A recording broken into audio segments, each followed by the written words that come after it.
Hi, hello guys. So welcome back. In today's video, ang pag-uusapan po natin ay itong si Revi Credit. And pag-uusapan natin ano ba itong si Revi Credit, paano ito nag-work, and paano mag-apply dito kay Revi Credit. Recently, naka-receive po ako ng text message and email dito kay CIMB na si Revi Credit daw is ready for me. And I was pre-selected to qualify to apply for 20,000 pesos sa credit with 2.75% monthly interest. So nagtatanong ako sa sarili ko bakit ako pre-selected. So siguro kaya ako na pre-select dito sa mag-apply ng Revi Credit kasi ginagamit ko po itong na bridge para mag-transfer ng funds sa ibang mga account ng pre kasi may pre transfer itong si CIMB. So parang siguro na-trace niya na may mga history of activity ako dito kay CIMB Bank. Kasi si Revi Credit is a product of CIMB. So itong si Revi Credit is isa sa mga loan products nila kasi may dalawa silang loan products. Yung isa is personal loan and then itong si Revi Credit which is a revolving credit line.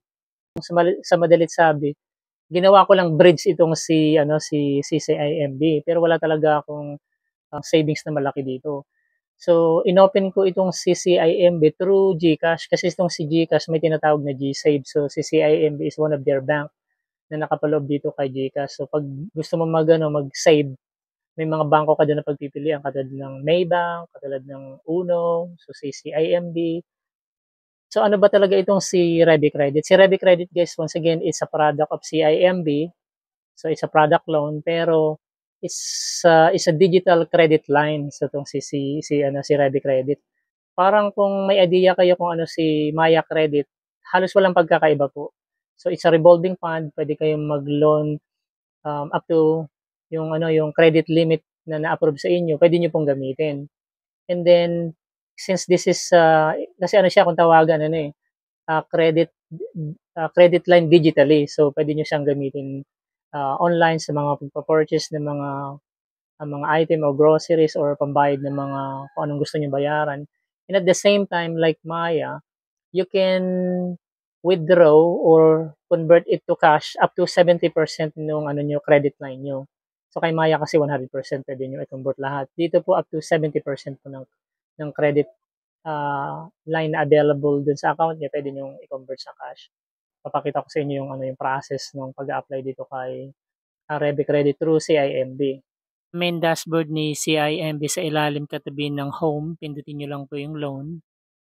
Diyan you can receive a credit line up to 250,000 pesos. Tapos you can shop online using the free virtual debit card.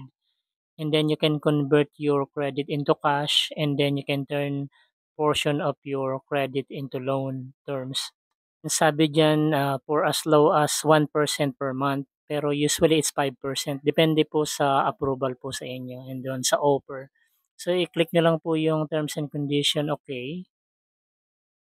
Click nyo lang po yung agree. Tapos sabi niya in addition rito no annual fees. So walang annual fee rito si Revi Credit. And then eto nga yung message sa akin na I'm pre-selected for the Revi credit line. And I can only apply until November 30, 2024. So yan, sabi niya diyan 20,000 pesos yung credit limit na pwedeng ibigay sa akin. And then meron lang pong 2.75% monthly interest. Then yung benefits daw is I can get a free yung virtual card na pwede kong gamitin online for shopping and then I can do the balance transfer. And then para maging eligible, you must be a Filipino citizen and not a US person. And then you must at least 21 years of age or below 63 years old. Tapos dapat may gross income ka raw na 10,000 pesos. And must have a Philippine mobile number and then Philippine address. Yun po yung requirements nila. Tapos yung mga required na documents is one full month payslip, dapat may certificate of employment, tapos may BIR na form na 2316, yung number 1701. Pero magdidepende pa rin yan kung i-require ka pa niya na mag-provide nitong mga documents na ito. Tapos enter niyo lang po yung amount diyan, yung grid na 'yan kung magkano po yung desired na credit limit ninyo. Katulad sa'kin up to ₱20,000. So, puwede mong isagad, puwede rin pong hindi. And i-update niyo lang po yung, home address niyo. Pero ako may records na ako kay GCash. So, dito i-a-update ko lang, iaayos ko lang sa tama. Tapos yung ano, yung about yourself, tapos, more information about your employer, yung ano niyo po, yung job niyo po, yung trabaho niyo po, yung number, yung address, and then after that, ipa-process niya na po yung evaluation ninyo. And then yun nga pagkatapos, your revolving credit was not approved. So unfortunately, hindi po tayo na-approve. Sabi niya magbalik raw ako after 90 days. Yun nga guys. So unfortunately, hindi po tayo na-approve dito kay Revi Credit. Pero I was wondering bakit kasi bakit tayo in-invite na mag-apply kung i-disapprove din yung application natin. So, kailangan ko bumalik yung ano for a certain number of times. Parang may counter siya eh. Binibilang niya. Parang 90 days yata yung ano yung counter na pwede akong mag-reapply ulit. So, hindi pa naman kina-close. So, pwede ako bumalik para mag-apply. Um, yung conclusion ko siguro kung bakit di ako na-approve dito. Kasi, siyempre, ano to, loan eh. So, basically sa loan, pinagbabasihan nila yung credit score mo, tapos yung capability mo, especially yung ano yung financial background mo. So ganun po. Yun po yung nakikita ko ano yung conclusion ko bakit di ako na-approve. Kasi itong si CIMB is partner po yan ni GCash. So basically, meron siyang pautang dito kay GCash na tinatawag na G-Credit. So siguro na-trace na meron pa akong balance ko doon kay G-Credit na binabayaran ko po monthly. Kasi powered by CIMB po yun. So yun po yun. Siguro baka yun yung reason bakit hindi ako na-approve kasi meron pa akong um, remaining balance. So siguro kailangan ko muna i-clear yun. And then, I'm not sure kung yun talaga pero yung isa pa sa mga tinitingnan ko rito, siguro yung employment background nyo, yung financial capability nyo. Kasi naghahanap yan ng mga information katulad nung telephone number. So, I guess hindi ko nalagay talaga yung actual na telephone number doon ng company.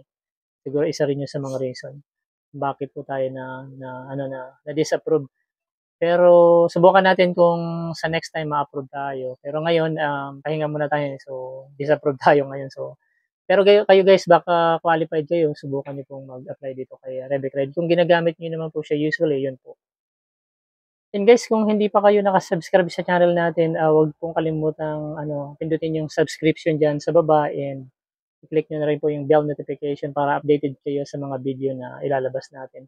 And once again guys, thanks so much for watching and hope to see you next time on our next video.